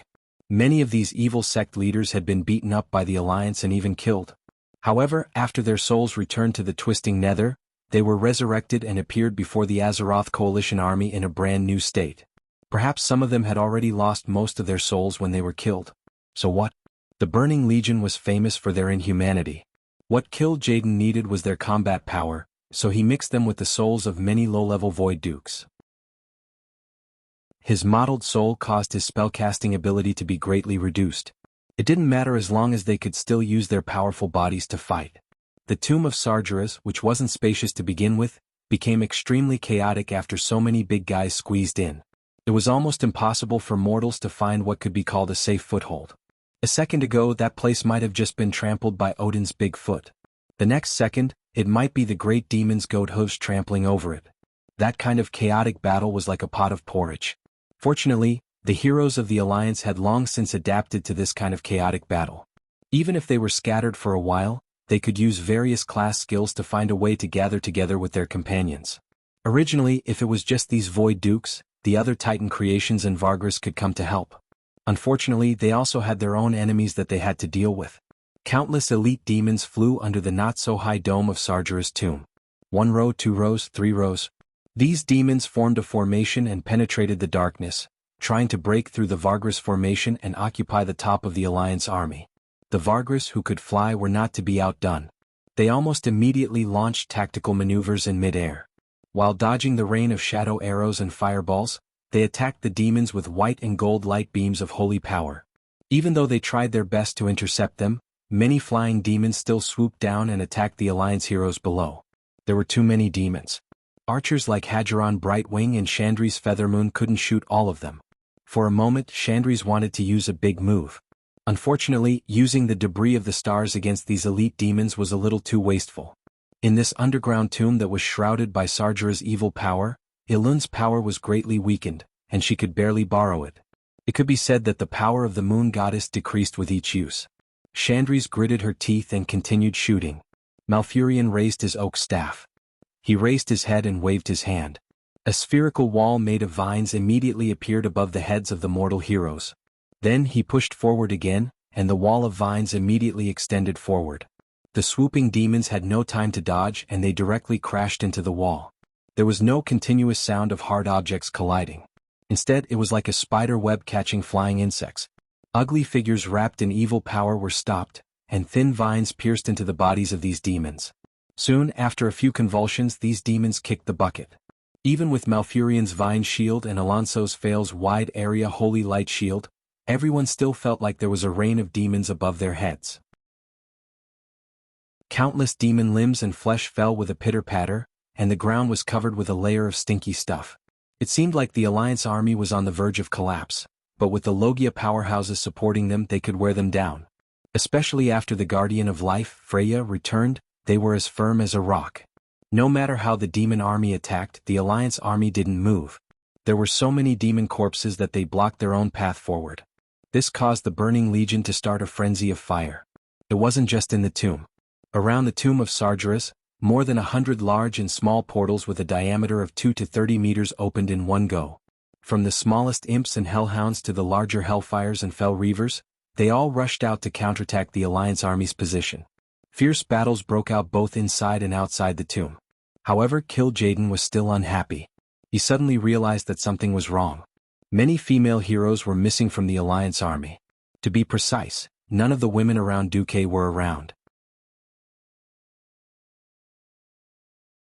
Chapter 2047. This was definitely not normal. If it was an ordinary woman, she would leave her at home in a safe place, and even hire the best guards in the city to protect her family. That was the right way to go. Just like Varian. Although he fought fiercely, he would never bring his queen to the front lines. Duque was different. The women Duque could count were all from the Alliance's hero squad. Even Kalia, who was known to be weak in combat, was an archbishop. Alicia also had the identity of a radiant moon mage. Queen Sylvie was a demigod and Jaina was stuck at breaking dawn. She was actually waiting for Duque to advance before following him. Even Duque's rumored ambiguous relationships, Vashj, Isra and Onyxia were all demigods. And then there were the professions. Main tanks like hoofed paladins and black dragon warriors, damage dealers like mages and rangers, and healers like priests and priests. Duque's harem was enough to start a hero squad. The world's best fighting family was how the entire Alliance described Duque's family. Duque's family had also become the core of the Alliance's hero squad. But now none of Duque's women could be seen. Duque's plan had obviously worked. He had concealed it very well. At first, the Alliance's formation was full of guardians and god of the wilderness. In addition to the densely packed Wagri and zombified Zergs, as well as the guys in charge of covering for them, they were all in godly equipment. Just by looking and sensing from afar, it was impossible to know how many Alliance heroes there were in the Alliance. The Burning Legion could only use this kind of all-out attack, relying on the high-tier Void Lords who could fight and fight to break through the Alliance's formation, and drag the situation into a chaotic battle. Only then could they see the full strength of the Alliance. The Alliance was definitely not weak, but Duque, whom Kill Jaden valued the most, and Duque's women were all absent. This made Kill Jaden feel that something bad was about to happen. What could be more important than stopping Sargeras from reviving on planet Azeroth? Kill Jaden couldn't think of anything at first. Normally speaking, it was impossible for any existence or force to be a match for the Burning Legion. Even the Pantheon couldn't do it, let alone in this battle. The Pantheon had only sent out a group of Guardians and Titan creations. In the past few years, the number of Guardians that the army had destroyed was at least in the 5 digits, and the number of Titan creations was in the hundreds of millions. Then why didn't Duque come? Suddenly, Kil'jaeden thought of a frightening possibility. This thought was like a poisonous weed, like a crazily growing vine, growing wildly in his vicious and fiery heart. Kil'jaeden couldn't hold it in any longer. He gave up on supervising Wizard Eridar's resurrection ceremony and charged forward on his own.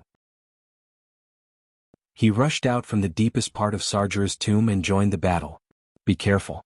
It's Kil'jaeden himself. The appearance of the egg was easy to recognize. There weren't many red-skinned demons as large as him to begin with, and with the ultra-high temperature surrounding his body, even gods and demons feared him. Regardless of whether it was his own people or the allied forces, most of them avoided him until he met a giant with a body that was practically a standard muscular man. The first thing that came into view was the fiery red flame beard. This big beard was like a bright lamp. Even if a demon accidentally bumped into it, he would be burned to death by the high temperature of the beard. The square-shaped armor was dark gold in color, but in fact this armor was more of an ornament. This giant only had a pair of freaking wrist guards, a pair of leg guards, an umbrella-shaped belt, and a winged helmet on his body. There was no armor on the rest of his body, and the bulging and clear outline of his muscles was exposed to the air just like that. However, even though his upper body was bare and he was dressed in a pair of red Spartan underpants, the bluish-green muscles on his body were not real flesh and blood. This was made up of super-hard Titan composite material. It had super hardness and toughness and could also change shape at will when needed. He was Odin. As the chief guardian, after being personally strengthened by the Titans of the Pantheon, Odin became even more ferocious. Seeing such a small egg Kil'jaeden rushing towards him, Odin immediately used the Spear of Light. The huge golden spear that was longer than a football field was even more visually shocking in this space that was not too spacious for the giant guardian. In the next second, Odin exhaled and shouted. The muscles all over his body that were stretched to the extreme seemed to turn into a rubber band that was stretched to the extreme, and he threw the spear out in an instant. Kil'jaeden raised his hand and raised a ball of flames that clashed with the Spear of Light. Unfortunately, the hellfire that was condensed in a hurry was pierced through by the spearhead that was blooming with light, and Kil'jaeden suffered a fierce blow on the spot. Kil'jaeden, who refused to admit defeat, returned the favor on the spot, and a dazzling blue halo suddenly appeared under Odin's feet. In less than half a second, the halo exploded with a loud bang, and its powerful shadow energy caused even Odin, a 10-story giant, to stagger and fall forward. This was the Egg's killer move, Fragmentation Singularity. Both of them suffered a fierce blow, but for both of their extraordinary physiques, it did not hurt. It did not itch. At their level, the traditional sense of Achilles' heel no longer existed. Of course, there was no dodging or anything like that. Two large humanoid creatures with powerful energy competed in each other's defense, vitality, and the ability to cause damage to the enemy. The shadow magic of Chicken and Egg was powerful. Odin's power of light was also very powerful. Jaden seemed to realize that Odin was not an opponent that he could kill in an instant, and he also calmed down from his anger. When a high-grade Void Lord helped him withstand Odin's fierce slash, he launched a huge trap-type magic. It was a large-scale spatial transfer. The members of the entire front of the coalition army, including Odin and Thorim, the Karaji twin emperors, and more than 10 alliance heroes, including Tyrion and Gavinrad, were involved. When they came back to their senses, they found that they were already on a huge, square-like platform, surrounded by the void. Countless streams of light that resembled falling stars, as well as the radiance of energy flashed around the platform. Thorim immediately warned, "Be careful. This is the gap between time and space. Don't fall or you mortals will die." Jaden ignored the reactions of the other mortals and the Titan Guardians. He went straight to Odin, who should have the highest status, and asked, "Where is that little bastard Duke Marcus? Where is he? Why didn't he come?" He was indeed worthy of being called the most perceptive demon. He saw a lot of things from the fact that Odin had fought him head-on just now, but no one had covered or supported Odin. Chapter 2048. It was not that he did not come because he trusted Odin, but because there was a clear lack of connection. Odin was ferocious, and it was obvious that he was not on the same side as the other guardians and mortal heroes. Unexpectedly, when even Thorim was about to scream, Odin suddenly smiled and said, "Guess?" Wow. This move shocked the Alliance army so much that their eyeballs fell to the ground. Looking at the shocked expressions on the faces of his former colleagues and the mortals he looked down on, Odin suddenly became smug. "Don't forget. No matter what, I am the most loyal servant of the Pantheon. Since this is something that the great Amunsur approves of, I will do my best to carry it out." The Titan Guardian did not have any kind of explosive operation. The Titans had given these Guardians the trait of absolute obedience, which meant that they would not be surprised. They would unleash as much power as they had. This characteristic of being as steady as an old dog was the common trait of the Titans. Chicken and Eggs was stunned for a moment, and then he became angry. Even though he had already confirmed from Odin's words that Duque was indeed not here, the uneasiness in his heart grew stronger. In his heart he screamed, "Impossible! They must not have thought of this. Even if they really did do it, they did not have the conditions. Moreover, there was that person in charge. There was no way they would have a chance." Jaden's heart was in a mess, and he kept releasing his ultimate moves. The ultimate move that covered the entire field, Armageddon. The Fracture Singularity, that could send the Titan Guardians flying. And the Bursting Flames of Fear, that could cause a team to be wiped out. All kinds of powerful Eridar tactics were thrown out one after another. But the more ferocious he was, the more it proved the anger in his heart.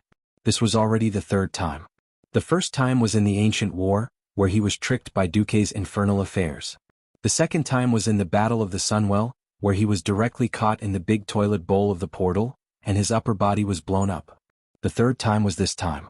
He had been tricked by a mortal and miscalculated 3 times in a row. This was enough to completely ruin his reputation as the master of arcane arts, and king of conspiracies. You think too much. Do you pitiful worms really think that you can deal with the endless demon army with your pitiful tricks? Jaden's angry roar resounded throughout the void battlefield. No answer. No, perhaps the answer of the allied army's powerhouses was that silent sneer and contemptuous look. Everyone believed in Duque. Even Odin, who was at loggerheads with Duque, believed in Duque's Amun-Thul. It sounded a bit tongue-twisting, but it was actually true. Without the restrictions of the Pantheon, Odin might really become a useless teammate in the Alliance army.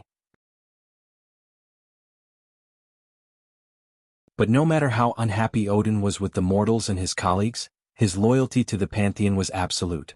It was this absolute loyalty that pushed him to make a move that perfectly matched the Alliance army.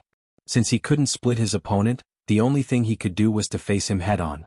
At that moment, Kil'jaeden hated Archimonde, the other leader of Eridar that he once looked down on. If Archimonde was still alive, and his skeleton was not placed in a museum on Mount Hyjal, perhaps everything would be different. If he was up against a group of Alliance powerhouses with ordinary human bodies, his size would definitely have an advantage. After entering this special space, his body swelled to the height of a 7-story building. Unfortunately, he was up against Odin and Tarim, who were 10 stories tall. Facing these two Titan Guardians who had become extremely cooperative, Kil'jaeden found that his vitality was weakening very quickly. And because of their attributes, these two fellows were quite effective against him. One mainly used holy attacks coupled with lightning, and the other was pure lightning. The two fierce guardians were already hard to deal with. If Kil'jaeden calmed down and made full use of his home advantage, it was not impossible for him to kill these two fellows. But after adding the other demigods and mortal heroes into the mix, Kil'jaeden was very annoyed. Theon's, Ashbringer, and Gavinrad's new artifact, Wind Elemental King Alakir's Wrath, were a perfect match for the two guardians. What was even more disgusting was the Karaj twin emperors. After realizing that they could not cooperate with the two guardians, the twin emperors simply retreated to the side and did nothing but fight Kil'jaeden's reinforcements. This was not a void that was completely cut off from the outside world. This was just a special space rift that Kil'jaeden had developed. It was used by him to divide the Alliance powerhouses. From the beginning to the end, he had never thought of separating himself. On this huge void platform that was the size of 4 football fields, there was actually a portal that was specially used to teleport void lords over to help. The twin emperors were guarding the door as door gods. If it was Kil'jaeden dealing with the twin emperors, it would be a piece of cake, but ordinary high-level void lords were really no match for these two brothers. If you were good at physical attacks, let the demon emperor who was immune to physical attacks fight you. If your magic was good, let the sword emperor fight you head-on. Anyway, they would just guard the portal and not let you big void lords come in. The twin emperors didn't care about the smaller demons and left them to the Alliance heroes. Interestingly, on the Alliance's side, Malfurion, the powerful healer, also came in at that time. Under full force, the decline of Odin's and Tarim's vitality was really greatly slowed down. Kil'jaeden was anxious because he knew that the void lords outside were really not enough for the remaining Alliance powerhouses to kill. As long as the Alliance didn't make mistakes and didn't advance rashly, the void lords were more like vegetables. Hey, is it really okay if we don't advance? If we delay any longer, Sargeras will be resurrected, right? Saidan waved the hammer of holy light and smashed the head of an apocalypse guard into a rotten watermelon. Turayan, who was next to her, waved the Quell Zarim, inherited from Anduin Lothar, and easily chopped a Shivala lord and suddenly said, "First of all, we have to believe in Duque. Secondly, I think Duque should have reached some secret agreement with the Pantheon, such as a surprise attack." Saidan wasn't a kid who had never led an army before, and he immediately understood the ultimate plan. If Duque didn't come to the front line, the only possibility was that he went to steal their nest. They went to the Twisted Nether? Saidan lowered his voice. Turayan casually chopped another demon and suddenly laughed. "I guess Kil'jaeden also discovered it. Then it doesn't matter if I say it. Although Duque is secretive, his destination isn't hard to guess. There's a 99% chance it's Argus." "Why Argus?" Saidan was stunned. "This has to start from someone blowing up the largest fortress in the Twisted Nether." Turayan was overjoyed and felt that there might be a demon tail wagging on his butt. Chapter 2049. Why Argus? That was a good question. Even Duque himself did not know why the Burning Legion's Achilles heel was on Argus, the planet where the Eritas originated. Unexpectedly, in that secret meeting, it was the Titans who unwittingly told Duque the answer. That was because a certain despicable and shameless Void Duke, the biggest traitor of the Burning Legion in the past 25,000 years, had used the energy recoil from the Well of Eternity to blow up the largest fortress in the distorted void. This had shocked the entire Burning Legion and enraged Sargeras for 10,000 years. It had caused the entire Burning Legion to come to a consensus. The seemingly unsolvable Twisting Nether was not that safe. Since Duque could set off the biggest fireworks in the history of the Twisting Nether in the Ancient War, annihilating billions of demons, if Duque could do it once, he could do it again. So, even though the explosion in the Ancient War did not really hurt Sargeras, Kil'jaeden, and the 3 Archimonde powerhouses, it made the 3 of them feel like they were sitting on pins and needles. After a long discussion, they made an unexpected but reasonable decision. to transfer the soul cores of the three of them and all the Void Dukes under the Legion to Argus. This was because there were two titans guarding Argus. The Avenger, Agrima, was once one of the noble titans of the Pantheon. After being defeated by Sargeras, he was reborn as a titan of destruction by Sargeras' evil power. He was now entrenched in the core of Argus, guarding the power that could destroy the universe, and the soul cores of the three burning Legion powerhouses.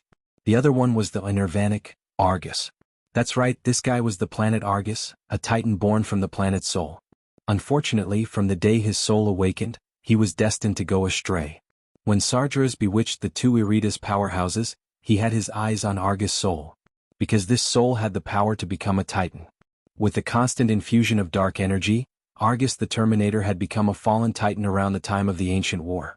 The two fallen titans, Agrima and Argus, were the Burning Legion's ultimate secret weapons. If they didn't take advantage of Sargeras' resurrection in Azeroth, Archimonde hadn't resurrected yet, and Kill Jaden was personally at the front lines, they could take down two fallen titans in one go and destroy the Burning Legion's undying legend. Then, no matter how long they resisted and how many times they repeated similar battles, the Burning Legion would still not lose in the end. At this moment, more than a light year away from the Azeroth, a spaceship beyond the imagination of mortals was warping through space. This kind of space-folding technology that ignored distance and reached the destination in a way that was almost like cheating was a black technology that even Duke's Earth hadn't developed yet.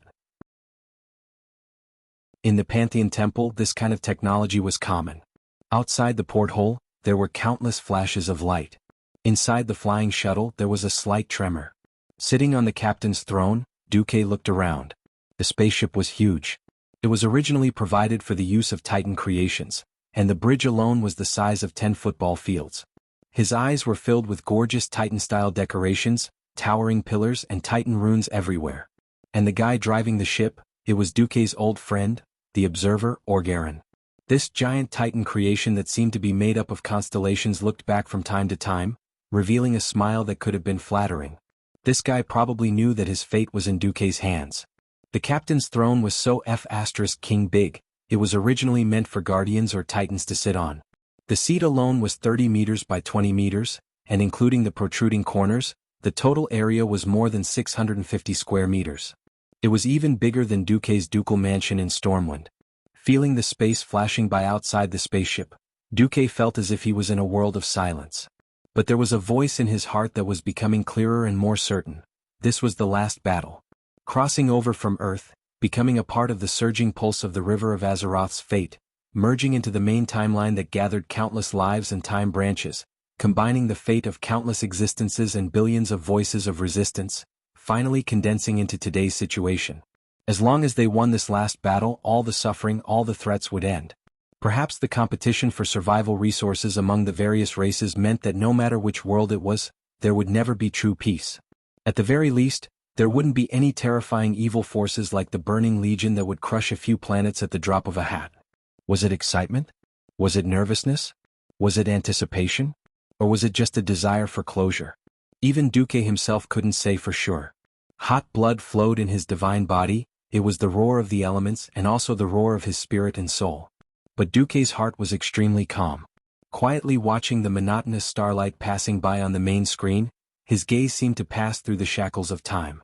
It was his honor to be able to join the world of Azeroth. Except for him, no one else on Earth knew that the game they loved was actually a projection in the mind of a game designer from another world. When the game designers who were jokingly called Glass Scum created the game World of Warcraft, they would never have imagined that there was such a world hidden behind their genius design concept.